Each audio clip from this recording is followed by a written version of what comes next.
Buenas tardes para todos. Mi equipo de investigación está conformado por Carolina Marín y mi persona, Mónica Loaiza. Somos estudiantes de la Maestría en Educación de la Universidad de Manizales. A continuación, les vamos a exponer nuestra indagación sobre el estudio fenomenológico. La fenomenología es una filosofía, un enfoque y un método de investigación en las ciencias humanas. Husserl en el 2019 planteó que es una corriente filosófica que no posee un significado definitivo, pero que tiene una cantidad de vertientes. Entre ellas es posible definirla como un estudio de los fenómenos tal como los experimenta el ser humano, el individuo, con el acento en la manera exacta que un fenómeno se revela en sí a la persona que lo está sintiendo, que lo está percibiendo o experimentando.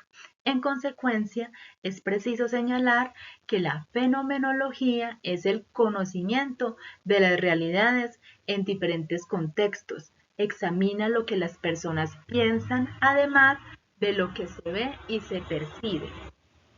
Explora, describe, comprende las experiencias, perspectivas de las personas con respecto a un fenómeno y descubren los elementos en común de tales vivencias. El fenómeno se identifica desde el planteamiento y puede ser tan variado como la experiencia humana. La fenomenología es la ciencia estricta de las esencias y de los fenómenos. Se enfoca en la descripción detallada de las experiencias tal como son experimentadas por los participantes, sin prejuicios ni interpretaciones previas. Según Froster, en el 2019, la fenomenología se interesa en el cómo y no en el qué de las cosas. Descarta las teorías, opiniones, creencias y suposiciones que se tengan sobre determinada experiencia vivida y se interesa por hacer una descripción detallada de ella y mostrar sus significados. Se fundamenta en el estudio de las experiencias de vida respecto a un suceso desde la perspectiva del sujeto. Este enfoque asume el análisis de los aspectos más complejos de la vida humana, de aquello que se encuentre más allá de lo cuantificable. Exponentes e historia. Edmund Husserl, fundador de la fenomenología. Sus inicios se remontan a los estudios de los fenómenos alrededor de los 1700 aproximadamente. Los primeros estudios tenían influencias pietistas, filósofos, numéricos y quienes buscaban la verdad. Por ejemplo, Franz Betano, precursor de la fenomenología, plasmó sus ideas que luego se constituyeron en fenomenología. Define la conciencia como un fenómeno, dividiéndola en partes en lugar de analizarlas. Husserl, discípulo de Beton, en sus investigaciones lógicas desarrolló la idea de estudios fenomenológicos y se centró en la descripción de los fenómenos tal y como se presenta en la conciencia, es decir, comprensión de la experiencia vivida, a su vez busca la toma de conciencia y los significados en torno del fenómeno, como por ejemplo conocer las vivencias por medio de los relatos, las historias, las anécdotas. Un método propio de la fenomenología es el epogé, que a partir de los planteamientos le brinda al investigador cualitativo tener acceso a las vivencias de la otra persona, estando libre de prejuicios, por cuanto suspende las creencias que puede tener el investigador sobre el fenómeno de estudio.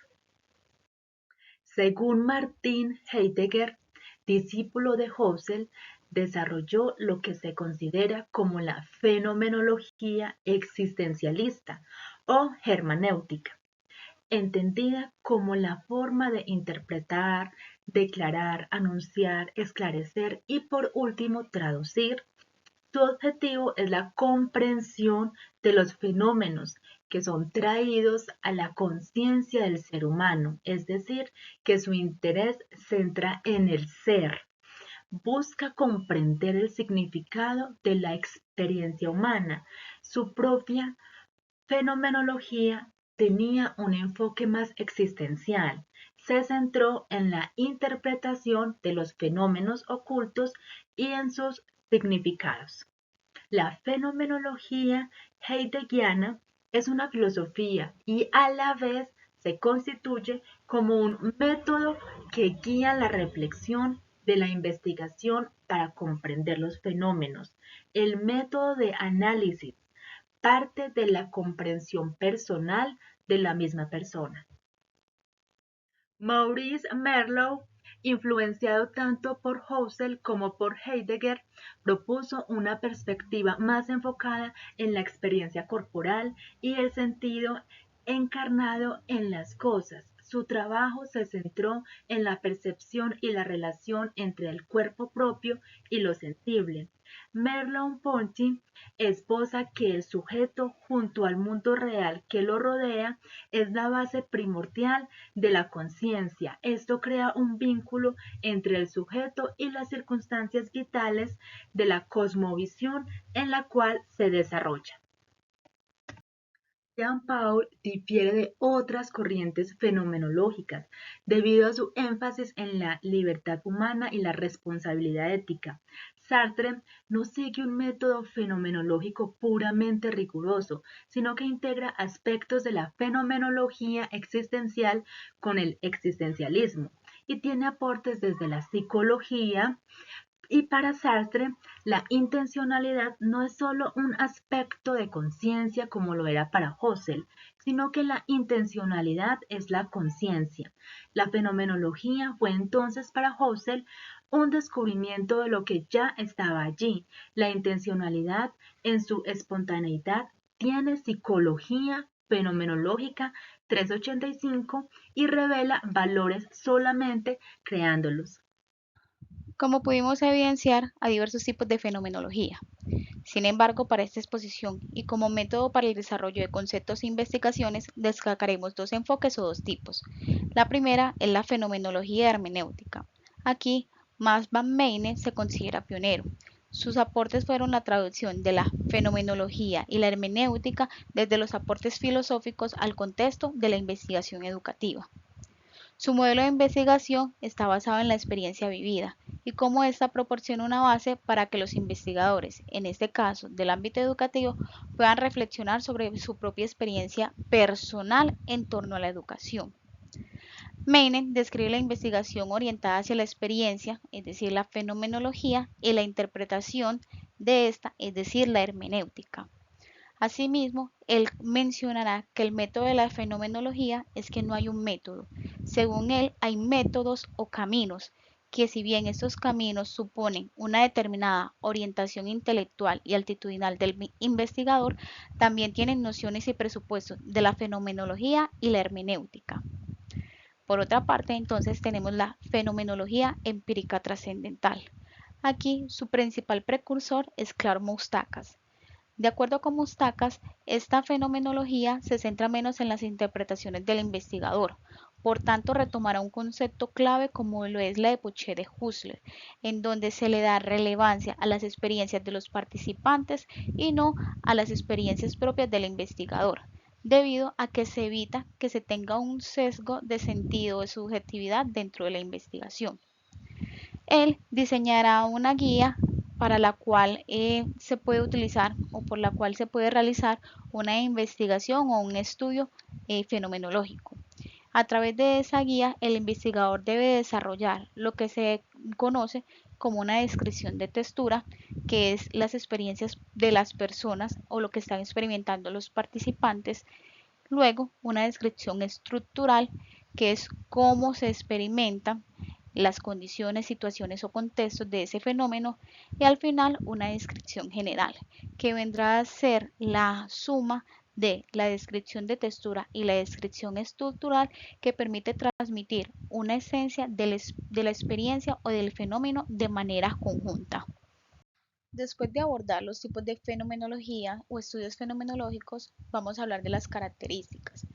Las podemos encontrar en tres categorías comunes. La primera es la reducción fenomenológica, que da cuenta de la suspensión de las preconcepciones o los prejuicios para enfocarse en la experiencia vivida o la experiencia pura del fenómeno y de sus participantes. La segunda es la que da cuenta de la descripción detallada, es decir, cómo se describe de manera precisa el fenómeno y la información recolectada por los participantes, utilizando preferiblemente un lenguaje rico y preciso que dé cuenta de los conceptos o de las ideas que ellos quieren dar a entender o plasmar. Y por último, es el carácter reflexivo que conlleva el estudio fenomenológico. El investigador se convierte en un instrumento de la investigación y debe reflexionar sobre la experiencia y cómo ésta influye en la comprensión del fenómeno. Aquí entonces hace un examen exhaustivo de las causas y consecuencias de aquello que está narrando el participante. En vista de lo anterior y resumiendo, podemos decir que el campo de estudio de los estudios fenomenológicos es la comprensión de la experiencia humana tal como es vivida y experimentada, que se estudia cómo los seres humanos perciben, interpretan, dan sentido a su entorno y a sus experiencias. Este enfoque se centra en la descripción de la conciencia y la experiencia, tratando de no realizar juicios o interpretaciones previas. Ahora bien, el estudio fenomenológico se fundamenta en un marco constructivista e interpretativista. A lo largo de toda la exposición hemos visto que el objeto de estudio, las características y los tipos responden a ello, sosteniendo que el conocimiento no es un reflejo objetivo de la realidad, es una construcción social e intersubjetiva que se va produciendo a partir de las experiencias y las interpretaciones o reflexiones de los individuos sobre esas experiencias. Asimismo, que entonces la mirada o el foco del estudio fenomenológico es la subjetividad y la experiencia vivida, buscando comprender cómo los individuos percibimos, interpretamos, damos significado al mundo que nos rodea desde esa experiencia que parte de la narración del quien es investigado, es decir, de una primera persona o que se narra en primera persona. Por último, podemos hablar de las disciplinas que abordan o que aportan al estudio fenomenológico. Este se nutre de diversas disciplinas, la filosofía, la psicología, la sociología, la antropología, la educación, muchas veces las ciencias humanas o las ciencias sociales. Esto lo que permite es abordar los fenómenos desde una perspectiva holística e interdisciplinar. Después de abordar el marco epistemológico, queremos hablar de algunas técnicas e instrumentos del estudio fenomenológico. Aquí encontramos la entrevista, que es esa conversación entre el participante y el investigador, en donde se da cuenta de lo que sucede con el fenómeno. El diario, que es ese registro que puede ser del investigador y el participante, donde se plasman experiencias, pensamientos y sentimientos. La observación participante, que se da en un contexto natural donde está sucediendo el fenómeno y que permite muchas veces obtener una contextualización del mismo. El análisis de documentos, que es el análisis de textos, imágenes, videos y otros documentos que son relevantes para el fenómeno. Y los grupos focales, que son las discusiones grupales de personas que comparten la misma experiencia pero que aportan perspectivas diferentes sobre el fenómeno. Por último, queremos mencionar los retos. Dentro de ellos encontramos el de la interpretación, debido a que se puede caer en la subjetividad del investigador. También encontramos la complejidad que se da debido a que debe haber un grado de formación y conocer a fondo el método para poder emplearlo de la mejor manera, y el esfuerzo que se requiere debido a el análisis y la recolección de los datos. En contraparte, dentro de las implicaciones tenemos la generación de nuevos conocimientos debido a las reflexiones y las interpretaciones sobre los fenómenos, el enfoque holístico, que toma en cuenta las dimensiones subjetivas, sociales y culturales de la experiencia, y la propia reflexión a la que nos alude el estudio fenomenológico. En conclusión, podemos decir que el estudio fenomenológico pretende el entendimiento de las experiencias y vivencias en torno al fenómeno y los participantes. Intenta dejar de lado la experiencia del investigador y centrar su mirada en el participante. Se abstiene de prejuicios y creencias que puedan sesgar la investigación y es de carácter descriptivo y reflexivo.